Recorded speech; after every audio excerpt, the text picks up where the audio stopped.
Hello everybody, you're welcome to Just for Women Africa, and my name is Olalekan Amasot, the founder of Just for Women Africa. And today we're doing interior designs. We're at the Mix Design Hub, also known as the Mix. We're with the founder and CEO Binta Ata. She'll be talking to us about how she got into interior designs, her plans for the future, and anything else that comes up in the interview. So stick around and we'll be right back.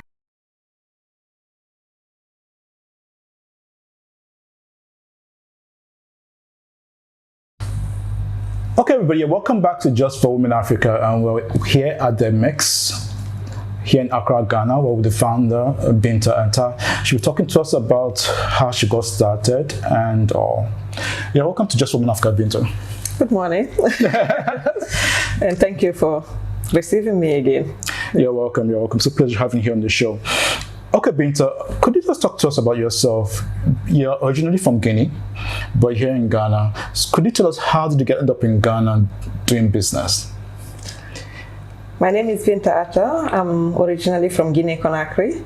I moved to Ghana nearly 20 years ago and moved in because of marriage and other reasons and started my office furniture company first about 14 years ago in 2008, almost 15.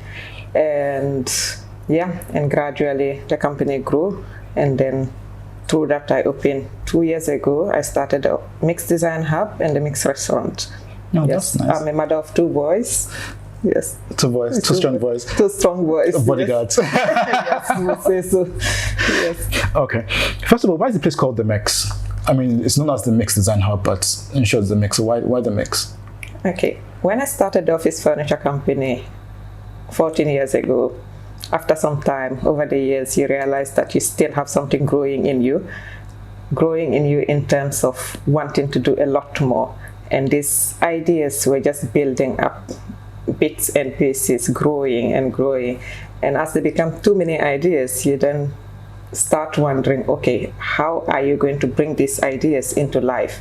And that's how come the Mix was born. And finding a name for the Mix was not an easy thing. And, brainstorming, throwing up ideas at my husband and sometimes 1 or 2 friends, and come and say, what name can I come up with, And one day I just woke up, I asked my husband, what do you think of the Mix? And to me, the Mix was all the things I love into one home, different ideas, different things, and putting them together and calling it the Mix. And then that's how come the Mix Design Hub came about. Yes. Wow, and it's 14 years since you started the business. Yes, since the office furniture, and 2 years since the Mix Design Hub. Yes. Oh, that's nice. That's nice.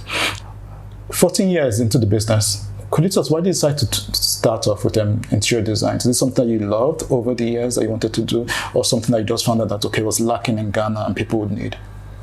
I've always loved design, and growing up, it has always been a part of me, I will call it. And working in corporate finance, you realize that you get bored as time goes on because you're just doing a routine thing. And to me, creating spaces was a part of me, was a part of something.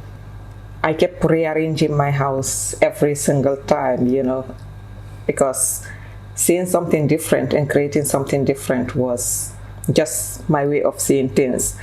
And a couple of, I left corporate finance, decided to go and study in Paris and do space planning and interior designing.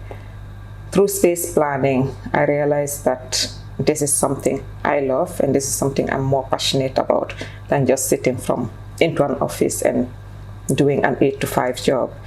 And started office furniture also because it's something that was lacking. It was not just about designing, but it's also about retailing office furniture that you can hardly find when you're creating spaces in the continent.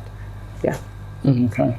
All right. So 14 years when you started, what were some of the things that you noticed Ghana did not have back then, but right now, because of development of interior designs, things have changed over the years? 14 years ago, compared to now, I will say a lot has come along.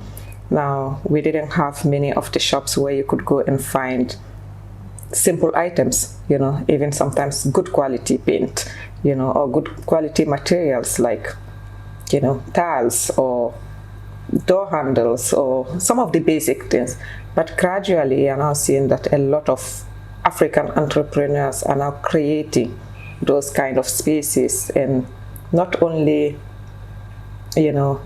items coming in like cheap items, but also good quality items that are now, coming into Ghana. Okay. Yeah. All right. I mean, the Mix is a beautiful building, and I'm sure people think that, oh, she just did it overnight. But could you tell us, how did you start? Did you start from your garage, from your bedroom? Did you sell one piece and started selling 2 or 3 pieces? How did you start the business 14 years ago? 14 years ago, when I started the office furniture company, I had more or less like a 20 square meters of an office space, and with only 1 staff that I started with. And yeah, just importing like from 1 container of a 20-footer container where you have like 10 desks or 20 chairs. That's how I started, and gradually this company grew into bigger and bigger, working with corporate clients that believe in the quality you bring into the continent, but also believe into the work you are doing.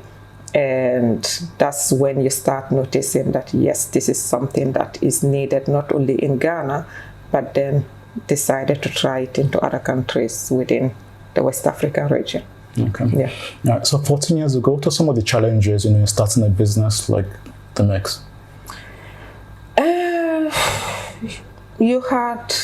Starting a business like the office furniture, you had quite a lot of challenges, finding good staff, finding affordable space also. As of now, we are still dealing with the same challenge, and finding working capital and people also believing in you as a woman that you are capable of doing this job, because at that time people saw it as a man's job, and most of my competitors were men.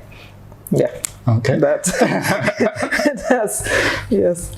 I was going to ask you that. Okay, so how did you deal with situations like that? I mean, walking into a meeting and, this is a woman, not a man. Upfront, they're not taking you seriously. How do you get them to believe in you? Let them not believe in the office furniture and all? Walking into a meeting and them seeing that it's a woman they're dealing with, and not any kind of woman, but a small woman in size that they're dealing with.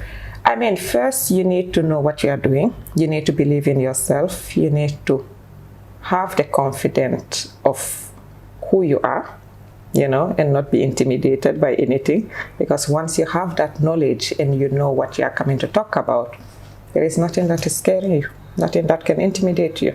To you, you're speaking to you're speaking to people that are facing you, that you know that, okay, they're just ordinary people like you. It's not a matter of a man or a woman.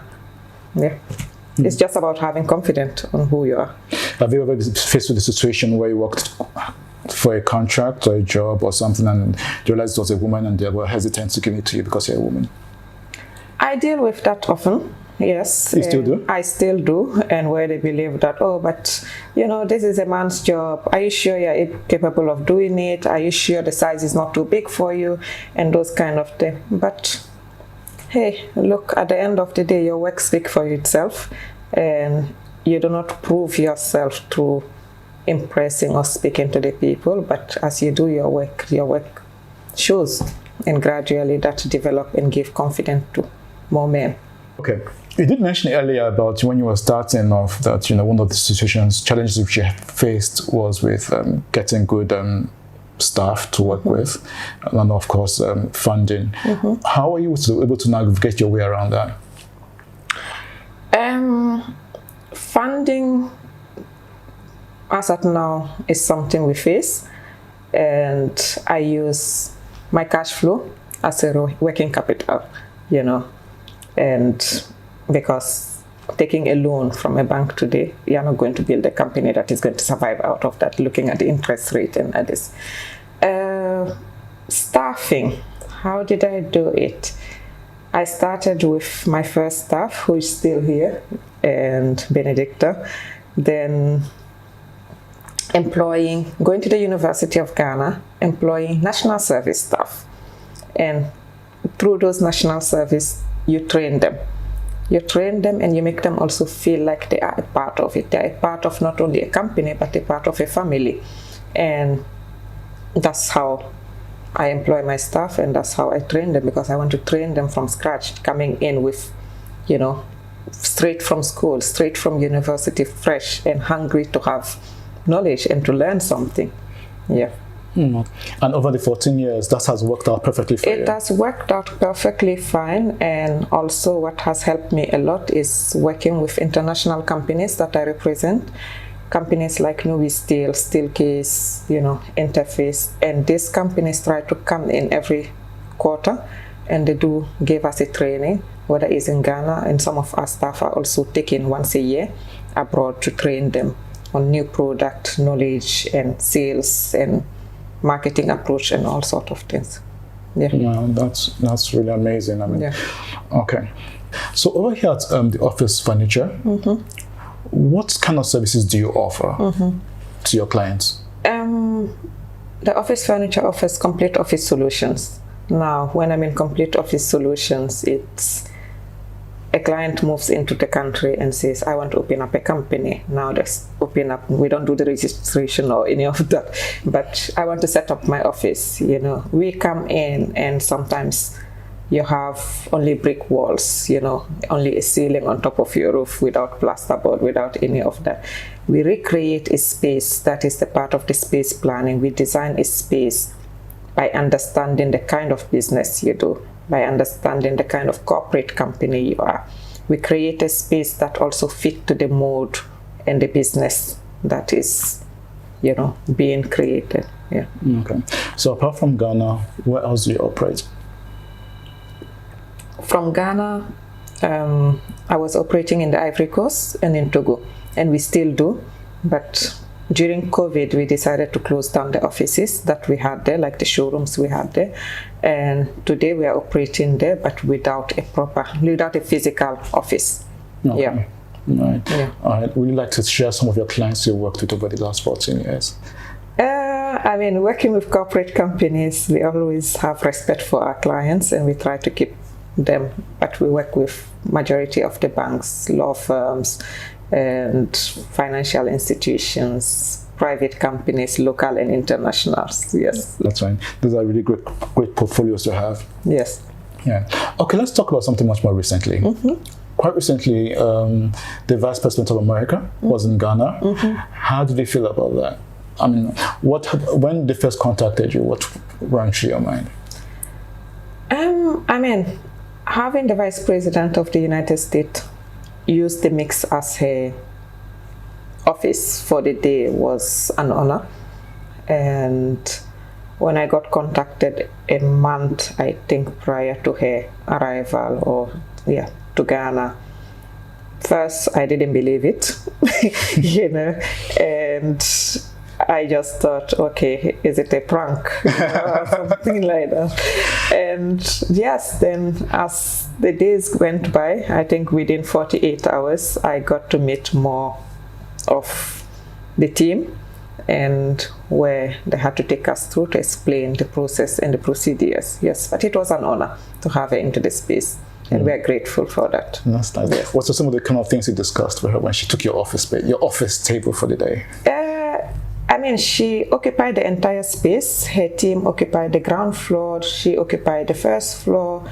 She used the gallery for her press conference, and then the restaurant space was also used, meaning she had the entire building for at least for a couple of hours. Yes. We didn't get to discuss much, but first she was, as she said, she was proud to see that it was a woman that owns the place, and also to have, to see such a beautiful place. Yeah. Okay. So you've been in Ghana approximately 20 years. Can you just tell us, what are some of the things you love about Ghana that is different from, Guinea? Safety is one of the things. I love my country, Guinea, a lot, but living in Ghana has been, you have that safety in terms of, coming in from Guinea, where you have the instabilities, political instability, like coup d'etats and all sort of things. Yeah, and also, I will not say it's 100% straightforward doing business, but to some extent, it is far better than in Guinea. Yes. Okay. As we round up the interview, could you tell us what's the future for Binta Ata? I mean, I don't know if you believe in God, but I do believe in Him. I cannot predict into the future, but one thing I can say is that there is a lot I see a lot going into the future, and I believe that I have so many dreams and bigger dreams, and with good health and a long life, I believe someday I'll be able to achieve them with my team.